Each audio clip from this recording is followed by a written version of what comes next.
the thing you've often got to watch is that, prophetic ministry is not crystal ball. It's not predicting what you should do in the future. Really from a biblical perspective, it has a lot to do with interpreting the times, the situation. In fact, if I were going to define prophetic ministry, I would say that it really is hearing the heart of God and speaking that heart out. And anything short of that's violation. In many cases, what I've heard is a broken heart and for broken people. It's not about me being right, my position, my gifting. It's not about any of that. It's about the heart of God and the people that He so desperately loves. You've really got to be hearing His heart. And that takes time. That takes cultivating ears that hear and a spirit that listens. And so it's more than just this gift that shows up and everybody kind of gets blessed by it.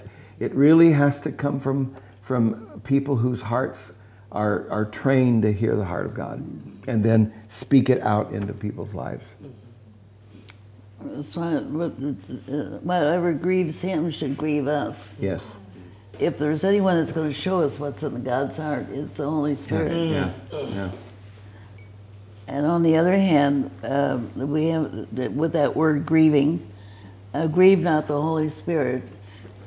But it's all that Spirit-filled life and being led by the Spirit. If we really want to hear what is on God's heart, we listen to the Holy Spirit because He knows all things. He will show you things to come as well. He's so intimate. He's about the most intimate teacher we'll ever have, A secular definition of counseling is helping the person recognize their need and find a solution. You don't try to solve their need for them. But I do think that as Christian counselors or pastors, let's put it that way, helping people, that we have something a little extra in that the Lord will give us discernment or a prophetic picture or whatever to increase our faith in helping that person. Not to tell them everything you see, but to just encourage them along the right way. It's a wonderful blessing when the Holy Spirit does that for you. I've also had the Holy Spirit show me things that were not known to the person. He's the Spirit of truth, and He leads us into all truth. And I think if we disclose what the Holy Spirit shows us, we deprive the Holy Spirit doing His leading. He has to lead them to find the path.